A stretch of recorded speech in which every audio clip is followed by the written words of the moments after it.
Hi ಸ್ನೇಹಿತರೆ, ಎಲ್ಲಿಗೂ ನಮಸ್ಕಾರ. ನಾನು ನಂಜನಾಯ್ಕ್. ವೆಲ್ಕಮ್ ಟು ಸ್ಪರ್ಧಾ ಕರ್ನಾಟಕ ಯೂಟ್ಯೂಬ್ ಚಾನಲ್. ಸ್ನೇಹಿತರೆ, ವೃತ್ತಿಯಲ್ಲೇ ಅತಿ ಪವಿತ್ರವಾದಂತಹ ಒಂದು ವೃತ್ತಿ ಯಾವುದಪ್ಪ ಅಂದರೆ ಶಿಕ್ಷಕರ ವೃತ್ತಿ. ಆ ವೃತ್ತಿಯನ್ನು ಪಡ್ಕೋಬೇಕಂತೇಳಿ ಬಹಳಷ್ಟು ದಿನಗಳಿಂದ ನೀವು ಪ್ರಯತ್ನವನ್ನು ಪಡ್ತಾ ಇದ್ದೀರಿ, ಆದರೆ ನೋಟಿಫಿಕೇಷನ್ ಆಗ್ತಾ ಇಲ್ಲ. ನೋಟಿಫಿಕೇಷನ್ ಇವತ್ತಲ್ಲ ನಾಳೆ ಆಗೇ ಆಗತ್ತೆ, ಆದರೆ ನಿಮ್ಮ ಪ್ರಯತ್ನವನ್ನು ನೀವು ನಿಲ್ಲಿಸಬೇಡಿ, ಮುಂದುವರಿಸಿ. ಯಾಕಂದರೆ ನೋಟಿಫಿಕೇಷನ್ ಆದ ನಂತರ ಓದೋಕ್ಕಿಂತ ಈಗಿಂದನೇ ಕೂಡ ನೀವು ಓದ್ತಾ ಹೋಗ್ತಾ ಇದ್ದರೆ ನಿಮಗೆ ಕಾನ್ಸೆಪ್ಟ್ ಈಸಿ ಆಗುತ್ತೆ. ಓಲ್ಡ್ ಕ್ವಶನ್ ಪೇಪರನ್ನು ಚೆಂದಾಗಿ ಸ್ಟಡಿ ಮಾಡಿ ಅದಕ್ಕೆ ರಿಲೇಟೆಡ್ ಆದಂತಹ ಬ್ಯಾಕ್ಗ್ರೌಂಡನ್ನು ಕ್ಲೀನಾಗಿ ಕಂಪ್ಲೀಟಾಗಿ ಕವರ್ ಮಾಡ್ಕೊಳ್ಳಿ. ಯಾಕಂದರೆ ನೋಟಿಫಿಕೇಷನ್ ಆಯ್ತಂದರೆ 2 ತಿಂಗಳಲ್ಲಿ ಎಕ್ಸಾಮ್ ಇಡ್ತಾನೆ. ಹಾಗಾಗಿ ನೋಟಿಫಿಕೇಷನ್ ಆಗಿಲ್ಲ ಅಂಥೇಳಿ ಹಿಂದೇಟು ಹಾಕೋಕ್ಕಿಂತ ನಿಮ್ಮ ಪ್ರಯತ್ನ ಹಾಗೆ ಮುಂದುವರಿಲಿ. ಕಡಿಮೆ ಅವಧಿ ಆದರೂ ಪರವಾಗಿಲ್ಲ, ಓದೋದನ್ನು ಮಾತ್ರ ನಿಲ್ಲಿಸಬೇಡಿ. ಓಕೆ, ಹಾಗಾದರೆ ಈ ಶಿಕ್ಷಕರ ವೃತ್ತಿಗೆ ಸಂಬಂಧಪಟ್ಟಂತೆ ಇಲ್ಲಿ HSTR, GPSTR ಮತ್ತು PSTR ಅಂತ 3 ಕೋರ್ಸ್ಗಳಿರ್ತವೆ. ನೋಡಿ, HSTR, GPSTR ಮತ್ತು PSTR ಅಲ್ಲಿ ಈ ಸಮಾಜ ವಿಜ್ಞಾನ ವಿಷಯದ ಮೇಲೆ ಹಲವಾರು ಪ್ರಶ್ನೆಗಳು ಬರ್ತವೆ. ಸಮಾಜ ವಿಜ್ಞಾನ ವಿಷಯದಲ್ಲಿ ಜಿಯೋಗ್ರಫಿ ಅನ್ನುವಂಥದ್ದು ಒಂದು ಪಾರ್ಟ್ ಆಗಿರುತ್ತೆ. ಆ ಜಿಯೋಗ್ರಫಿಯ ಮೇಲೆ ಅತಿ ಹೆಚ್ಚು ಪ್ರಶ್ನೆಗಳು ಬರ್ತವೆ. ಅದರ ಜೊತೆಗೆ ಇತಿಹಾಸದ ಮೇಲೂ ಕೂಡ ಹೆಚ್ಚಿನ ಪ್ರಶ್ನೆಗಳನ್ನು ನೋಡ್ತಾ ಹೋಗ್ತೀವಿ. ಹಾಗಾಗಿ ಆ 2 ಸಬ್ಜೆಕ್ಟನ್ನು ಚೆಂದಾಗಿ ಅರ್ಥ ಮಾಡ್ಕೋಬೇಕಾಗತ್ತೆ. ನೋಡಿ, ಇವತ್ತಿನ ವಿಡಿಯೋದಲ್ಲಿ ಆ ಜಿಯೋಗ್ರಫಿ ವಿಷಯದ ಮೇಲೆ ಕೇಳ್ಬೋದಾದಂತಹ ಕೆಲವೊಂದು ಪ್ರಶ್ನೆಗಳು ಹೇಗಿರ್ತಾವೆ ಅನ್ನೋದನ್ನು ನೋಡ್ತಾ ಹೋಗೋಣ.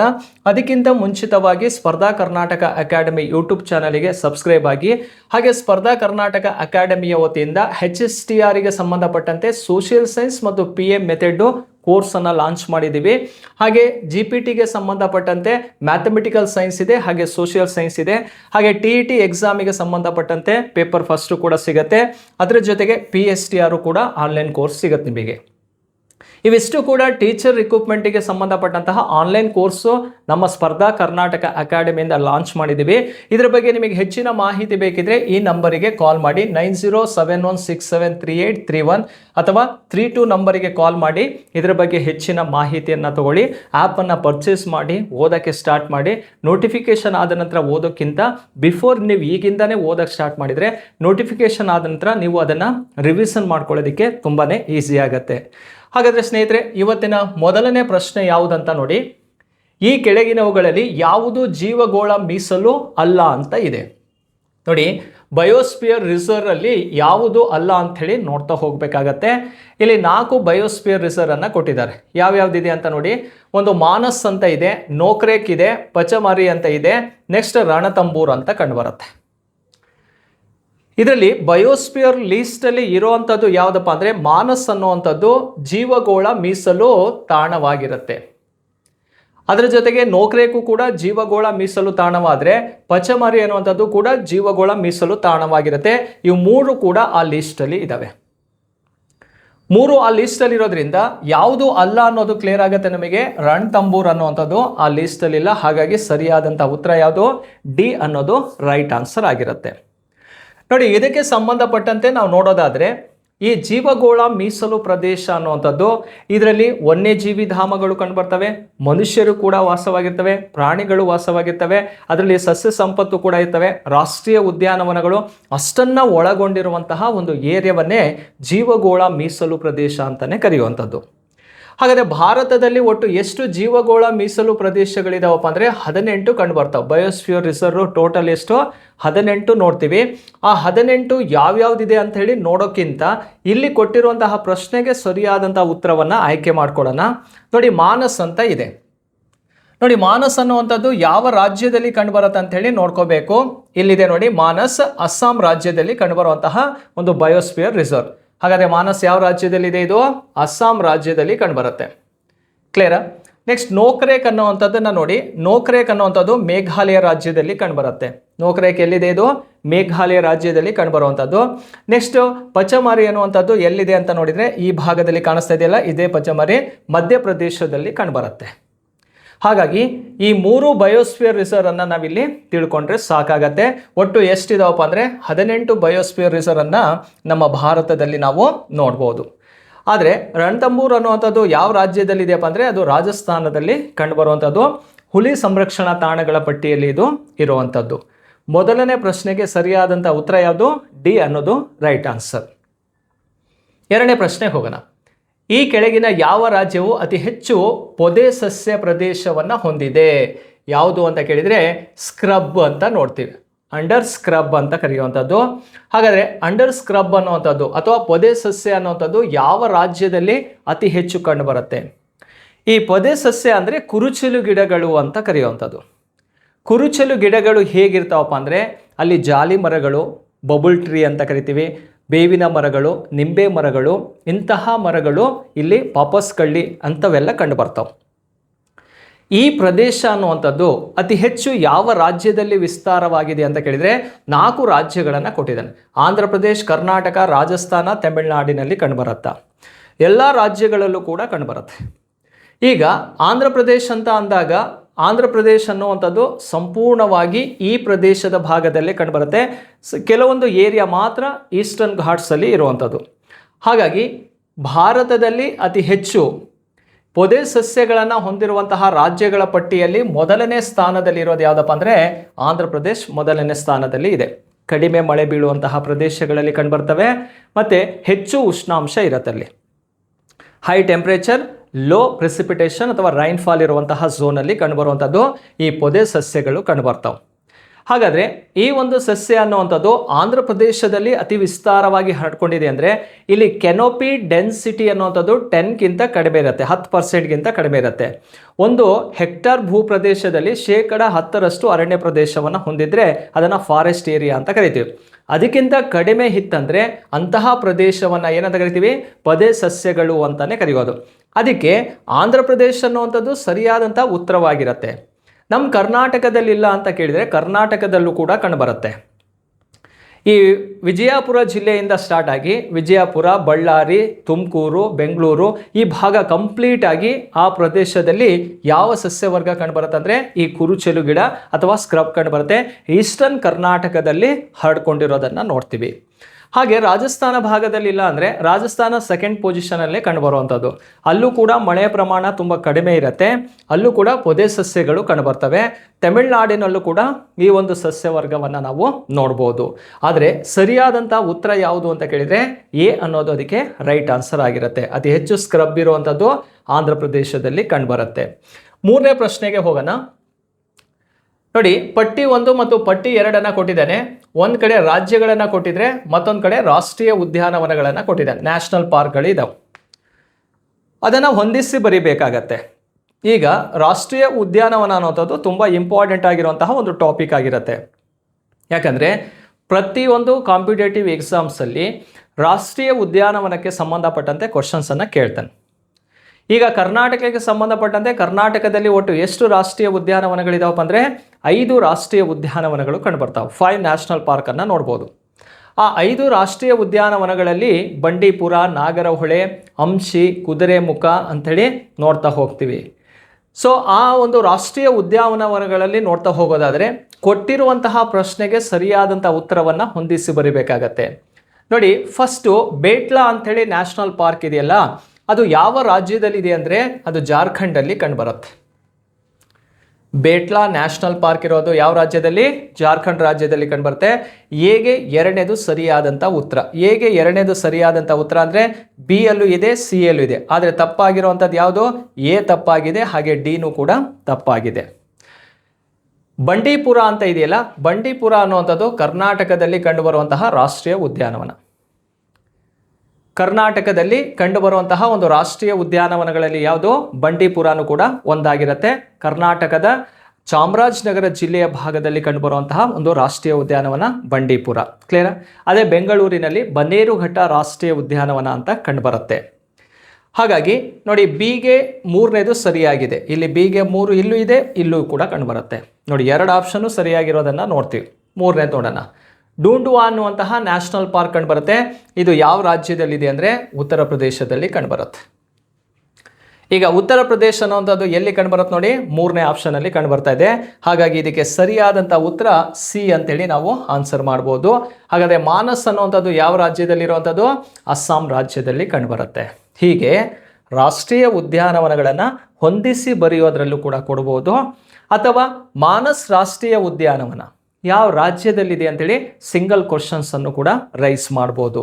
ಅದು ಹೇಗೆ ಕೊಟ್ಟಿರಲಿ, ಭಾರತದಲ್ಲಿರುವಂತಹ ಪ್ರಮುಖ ರಾಷ್ಟ್ರೀಯ ಉದ್ಯಾನವನಗಳನ್ನು ಪಟ್ಟಿ ಮಾಡಿಕೊಂಡು ಯಾವ್ಯಾವ ರಾಜ್ಯದಲ್ಲಿ ಯಾವ್ಯಾವ ರಾಷ್ಟ್ರೀಯ ಉದ್ಯಾನಗಳಿದೆ ಅಂಥೇಳಿ ರಾಜ್ಯವಾರು ಲೀಸ್ಟನ್ನು ಮಾಡ್ಕೋಬೇಡಿ. ಆವಾಗ ನಿಮಗೆ ಓದೋದಕ್ಕೆ ಈಸಿ ಆಗತ್ತೆ. ಒಟ್ರಾಸಿ ಓದೋದಕ್ಕಿಂತ ನ್ಯಾಷನಲ್ ಪಾರ್ಕ್ ಅಂತ ತಗೊಂಡ್ರೆ ನೀವು ಕರ್ನಾಟಕ ಯಾವುದಿದ್ದಾವೆ, ತಮಿಳುನಾಡಿನಲ್ಲಿ ಎಷ್ಟು ರಾಷ್ಟ್ರೀಯ ಉದ್ಯಾನವನಗಳಿದ್ದಾವೆ, ಹೀಗೆ ಆಲ್ ಓವರ್ ಇಂಡಿಯನ್ ಸ್ಟೇಟಲ್ಲಿ ತಗೊಂಡು ಇಲ್ಲಿ ರಾಷ್ಟ್ರೀಯ ಉದ್ಯಾನವನಗಳು ಯಾವ್ಯಾವ ರಾಜ್ಯದಲ್ಲಿದೆ ಅಂತ ಪಟ್ಟಿ ಮಾಡಿಕೊಂಡ್ರೆ ನಿಮಗೆ ಓದ್ತಾ ಇದ್ದಂಗೆ ಅದು ಈಸಿ ಆಗ್ತಾ ಹೋಗುತ್ತೆ ಕಾನ್ಸೆಪ್ಟು. ಯಾಕಂದರೆ ಕ್ವಶನ್ಸ್ಗಳು ಕಾಮನ್ ಆಗಿ ಕೊಡ್ತಾನೆ ನ್ಯಾಷನಲ್ ಪಾರ್ಕ್ ಬಗ್ಗೆ. ಹಾಗಾಗಿ ನಮಗೆ ಎಲ್ಲಿ ಪ್ರಶ್ನೆಗಳು ಹೆಚ್ಚು ಬರ್ತಾವೋ ಆ ಏರಿಯಾದ ಮೇಲೆ ನಾವು ಫೋಕಸನ್ನು ಜಾಸ್ತಿ ಮಾಡಬೇಕಾಗತ್ತೆ. ಸುಮ್ಮನೆ ಒಟ್ರಾಸಿ ಓದಬಾರ್ದು. ಪ್ರಶ್ನೆಗಳು ಎಲ್ಲಿ ಕೇಳ್ತಾನೆ ಅದನ್ನು ಜಾಸ್ತಿ ನಾವು ಫೋಕಸ್ ಮಾಡ್ತಾ ಹೋದರೆ ಎಕ್ಸಾಮ್ ಹಾಲಲ್ಲಿ ಕ್ವಶನ್ಸ್ ಬಂದೇ ಬರ್ತವೆ, ಮಾರ್ಕ್ಸು ಬರುತ್ತೆ, ಅಪಾಯಿಂಟು ಕೂಡ ಆಗ್ತೀರಿ. ಓಕೆ ಸ್ನೇಹಿತರೆ, ಇದು 3ನೇ ಪ್ರಶ್ನೆಗೆ ಸಿ ಅನ್ನೋದು ಸರಿಯಾದಂತಹ ಉತ್ತರವಾಗಿರುತ್ತೆ. 4ನೇ ಪ್ರಶ್ನೆ ಹೋಗೋಣ. ಒಂದು ಹುಲಿ ಸಂರಕ್ಷಣಾ ತಾಣ ಕೊಟ್ಟಿದ್ದಾನೆ, ಟೈಗರ್ ರಿಸರ್ವ್ ಇದೆ, ಮತ್ತು ಯಾವ ರಾಜ್ಯದಲ್ಲಿ ಯಾವ ಹುಲಿ ಸಂರಕ್ಷಣಾ ತಾಣಗಳಿಗೆ ಸಂಬಂಧಪಟ್ಟಂತೆ ನೋಡಬೇಕಿಲ್ಲಿ. ಈ ಕೆಳಗಿನ ಯಾವ ಹುಲಿ ಮೀಸಲು ಪ್ರದೇಶ ಸರಿಯಾಗಿ ಹೊಂದಾಣಿಕೆ ಆಗಿಲ್ಲ, ಅದು ಕರೆಕ್ಟಾಗಿ ಗೊತ್ತಿರಬೇಕು. ನಾಟ್ ಕರೆಕ್ಟ್ಲಿ ಮ್ಯಾಚ್ಡ್ ಅಂತ ಇದೆ, ಇದು ಇಂಪಾರ್ಟೆಂಟ್ ಆದಂತಹ ಒಂದು ವರ್ಡ್. 4 ಕೊಟ್ಟಿದ್ದಾನೆ, ಅದರಲ್ಲಿ ಸರಿಯಾಗಿರೋದು ಯಾವುದು, ತಪ್ಪಾಗಿರೋದು ಯಾವುದು ಅಂತ ಹುಡ್ಕೋಣ. ಜಿಮ್ ಕಾರ್ಬೆಟ್ ಎನ್ನುವಂಥದ್ದು ಯಾವ ರಾಜ್ಯದಲ್ಲಿದೆ ಅಂದರೆ ಉತ್ತರ ಪ್ರದೇಶ ಅಂತ ಕೊಟ್ಟಿದ್ದಾನೆ ಅವನು. ಆದರೆ ಜಿಮ್ ಕಾರ್ಬೆಟ್ ಉತ್ತರ ಪ್ರದೇಶದಲ್ಲಿಲ್ಲ, ಅದು ಯಾವ ರಾಜ್ಯದಲ್ಲಿ ಕಂಡುಬರುತ್ತೆ, ಉತ್ತರಾಖಂಡ್ ರಾಜ್ಯದಲ್ಲಿ ಕಂಡುಬರೋದು. ಮೊದಲನೇ ಹೇಳಿಕೆನೇ ತಪ್ಪಾಗಿದೆ. ಇಲ್ಲಿ ಮುಂದೆ ಓದುವಂತಹ ಅವಶ್ಯಕತೆಯೇ ಇಲ್ಲ. ನಮಗೆ ಬೇಕಾಗಿರೋದು ಒಂದೇ ಆನ್ಸರು. ಯಾವುದು ಆನ್ಸರ್ ಅಂದರೆ ಎ ಅನ್ನೋದು ತಪ್ಪಾಗಿರೋದ್ರಿಂದ ಕೆಳಗಡೆ 3 ಸರಿ ಇದೆ ಅಂತಲೇ ಅರ್ಥ. ಕ್ಲಿಯರಾ? ಹಾಗಾದರೆ ಜಿಮ್ ಕಾರ್ಬೆಟ್ ಎನ್ನುವಂಥದ್ದು ಉತ್ತರಾಖಂಡ್ ರಾಜ್ಯದಲ್ಲಿ ಕಂಡುಬರುವಂಥದ್ದು. ಇದು ಯಾವ ಸ್ಟೇಟಲ್ಲಿ ಇಲ್ಲ, ಉತ್ತರ ಪ್ರದೇಶದಲ್ಲಿ ಇಲ್ಲ. ಹಾಗಾದರೆ ಜಿಮ್ ಕಾರ್ಬೆಟ್ ಇಂಪಾರ್ಟೆಂಟ್ ಏನು, ಇದು ಭಾರತದ ಮೊಟ್ಟ ಮೊದಲ ಹುಲಿ ಸಂರಕ್ಷಣಾ ತಾಣವಾಗಿರುತ್ತೆ. ಇದನ್ನು 1973ರಲ್ಲಿ ಟೈಗರ್ ರಿಸರ್ವ್ ಅಂಥೇಳಿ ಡಿಕ್ಲೇರ್ ಮಾಡ್ತಾರೆ. ಹುಲಿ ಸಂರಕ್ಷಣಾ ತಾಣ ಅಂಥೇಳಿ ಅನೌನ್ಸ್ ಮಾಡಿದೆ. ಆವಾಗ 1973ಯಲ್ಲಿ ಆಗಿರೋದನ್ನು ನೋಡ್ತೀವಿ. ಉತ್ತರಾಖಂಡ್ ರಾಜ್ಯದಲ್ಲಿ ಕಂಡುಬರುತ್ತೆ. ಕನ್ನಾ ಅಂತ ಇದೆ, ಅದು ಮಧ್ಯಪ್ರದೇಶದಲ್ಲಿದೆ, ಸರಿ ಇದೆ. ನೆಕ್ಸ್ಟು ಮೆಲಮ್ ಅಂತ ಇದೆ, ಗೋವಾದಲ್ಲಿರುವಂಥದ್ದು ಸರಿ ಇದೆ. ನಾಮ್ದಾಪ ಅಂತ ಇದೆ, ಅರುಣಾಚಲ್ ಪ್ರದೇಶದಲ್ಲಿ ಕಂಡುಬರುತ್ತೆ. ಹಾಗಾಗಿ ಈ 4 ಹುಲಿ ಸಂರಕ್ಷಣಾ ತಾಣಗಳಲ್ಲಿ ಒಂದು ತಪ್ಪಾಗಿರುವಂಥದ್ದು, ಅಂದರೆ ಸ್ಟೇಟ್ ತಪ್ಪಾಗಿದೆ. ಯಾವ ಸ್ಟೇಟಲ್ಲಿ ಇದೆ ಅಂದರೆ ಉತ್ತರಾಖಂಡ್ ರಾಜ್ಯದಲ್ಲಿ ಕಂಡುಬರೋದು. 4ನೇ ಪ್ರಶ್ನೆಗೆ ಎ ಅನ್ನೋದು ಸರಿಯಾದಂತಹ ಉತ್ತರವಾಗಿರುತ್ತೆ, ಇದೇ ರಾಂಗ್ ಆಗಿರುವಂಥದ್ದು. ನೆಕ್ಸ್ಟ್ ಕ್ವಶನ್ ನೋಡಿ, 5ನೇದು. ಈ ಕೆಳಗಿನ ಯಾವ ಜೀವಗೋಳ ಮೀಸಲು ಪ್ರದೇಶ ಸರಿಯಾಗಿ ಹೊಂದಾಣಿಕೆ ಆಗಿಲ್ಲ? ಅವಾಗಲೇ ಕೊಟ್ಟಿರುವಂಥ ಪ್ರಶ್ನೆ ಬೇರೆ ಇತ್ತು, ಈಗಲೇ ಬೇರೆ ರೀತಿ ಪ್ರಶ್ನೆ ಕೊಡ್ತಾನೆ. ಬಯೋಸ್ಫಿಯರ್ ರಿಸರ್ವ್ ರಿಲೇಟೆಡ್ ಆಗಿರುವಂಥದ್ದು. ಹಾಗಾದರೆ ಅಗಸ್ತ್ಯ ಮಲೈ ಅಂತ ಇದೆ. ಅಗಸ್ತ್ಯ ಮಲೈ ಅನ್ನೋದು ಯಾವ ರಾಜ್ಯದಲ್ಲಿದೆ? ಕೇರಳ, ಸರಿಯಾಗಿದೆ. ಮಾನಸ್ ಅಂತ ಇದೆ, ಅಸ್ಸಾಮಲ್ಲಿದೆ, ಸರಿಯಾಗಿದೆ.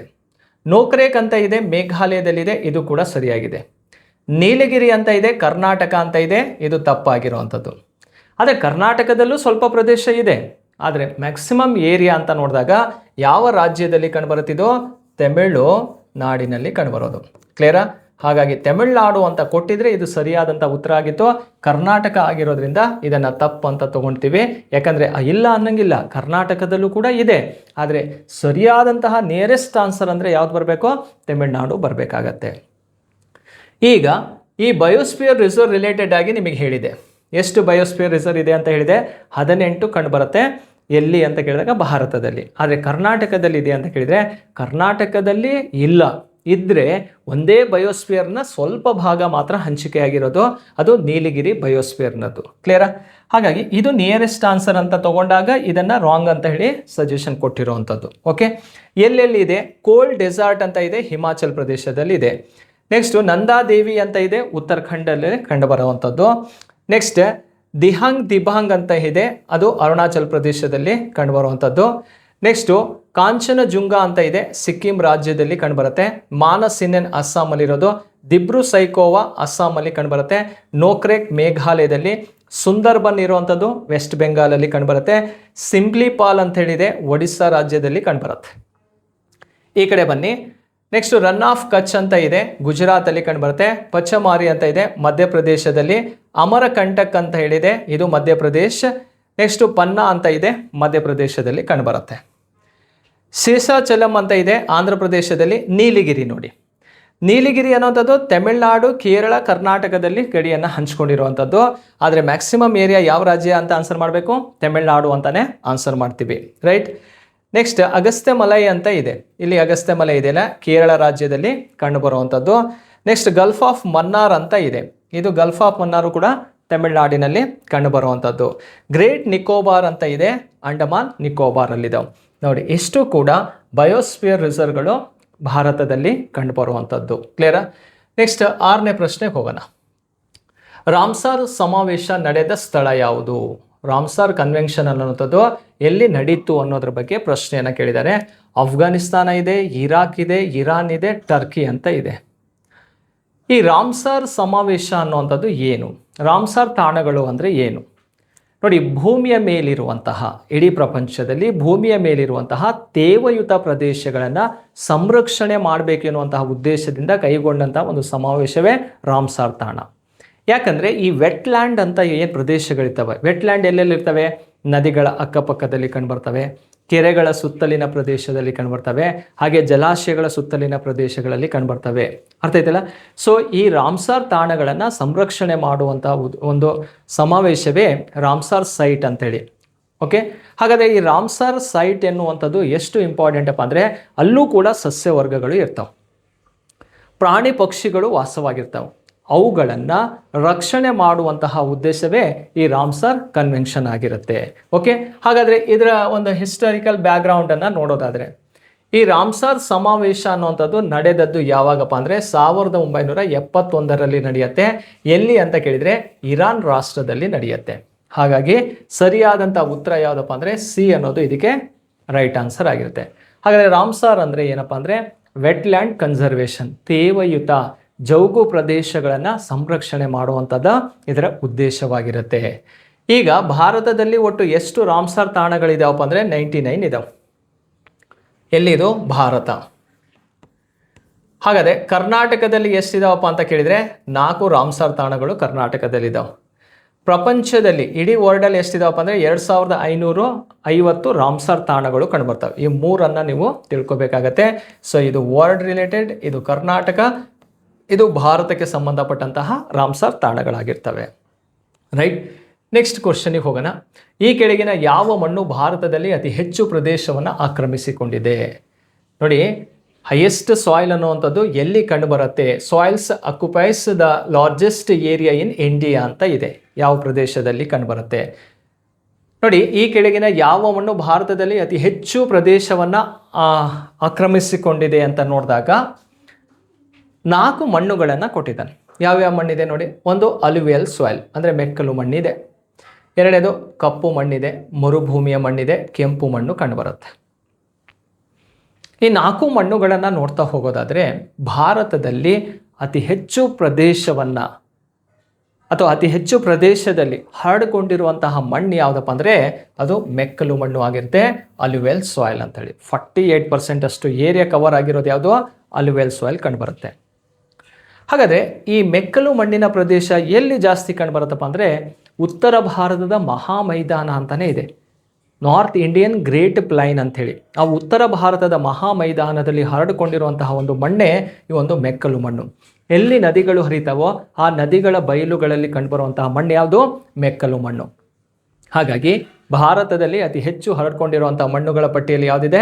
ಮೆಕ್ಕಲು ಮಣ್ಣು. ಹೇಗೆ ಫಾರ್ಮೇಷನ್ ಆಗುತ್ತೆ ಅಂತ ಕೇಳಿದರೆ ರಿವರ್ ಡೆಪಾಸಿಟಿಂದ ಫಾರ್ಮೇಷನ್ ಆಗುವಂಥ ಒಂದು ಸಾಯಿಲೇ ಈ ಅಲ್ಯುವಿಯಲ್ ಸಾಯಿಲ್ ಆಗಿರುತ್ತೆ. ಹಾಗಾದರೆ ಮೆಕ್ಕಲು ಮಣ್ಣು ಭಾರತದ ಯಾವ ರಾಜ್ಯದಲ್ಲಿ ಅತಿ ಹೆಚ್ಚು ಕಂಡುಬರುತ್ತೆ ಅಂತ ಕೇಳಿದರೆ ಉತ್ತರ ಪ್ರದೇಶದಲ್ಲಿ ಅತಿ ಹೆಚ್ಚು ಕಂಡುಬರುವಂಥದ್ದು. ನೆಕ್ಸ್ಟ್ ನೋಡಿ, ಬ್ಲಾಕ್ ಸಾಯಿಲ್ ಅಂತ ಇದೆ, ಕಪ್ಪು ಮಣ್ಣು. ಈ ಕಪ್ಪು ಮಣ್ಣು ಅನ್ನೋದು ಬಸಾಲ್ಟ್ ಶಿಲೆಗಳ ಶಿಥಲೀಕರಣದಿಂದ ನಿರ್ಮಾಣವಾಗುವಂಥ ಮಣ್ಣೆ ಕಪ್ಪು ಮಣ್ಣು ಆಗಿರುತ್ತೆ. ಕಪ್ಪು ಮಣ್ಣಿನ ಪ್ರದೇಶ ಏನಿದೆ ಡೆಕ್ಕನ್ ಟ್ರ್ಯಾಪ್ ಅಂತಲೇ ಕರಿತೀವಿ. ಆ ಪ್ರದೇಶ ಅನ್ನುವಂಥದ್ದು ಮಹಾರಾಷ್ಟ್ರ, ಗುಜರಾತ್ ಭಾಗದಲ್ಲಿ ಅತಿ ಹೆಚ್ಚು ಕಪ್ಪು ಮಣ್ಣಿನ ಪ್ರದೇಶ ನೋಡ್ತೀವಿ. ಆದರೆ ಫಸ್ಟ್ ಸ್ಟೇಟ್ ಅಂತ ತಗೊಂಡಾಗ ಯಾವ ರಾಜ್ಯವನ್ನು ಆನ್ಸರ್ ಮಾಡಬೇಕು? ಮಹಾರಾಷ್ಟ್ರದಲ್ಲಿ ಕಂಡುಬರುತ್ತೆ. ಯಾವ ಮಣ್ಣು? ಕಪ್ಪು ಮಣ್ಣು. ಡೆಸರ್ಟ್ ಸಾಯಿಲ್, ಮರುಭೂಮಿಯ ಮಣ್ಣು.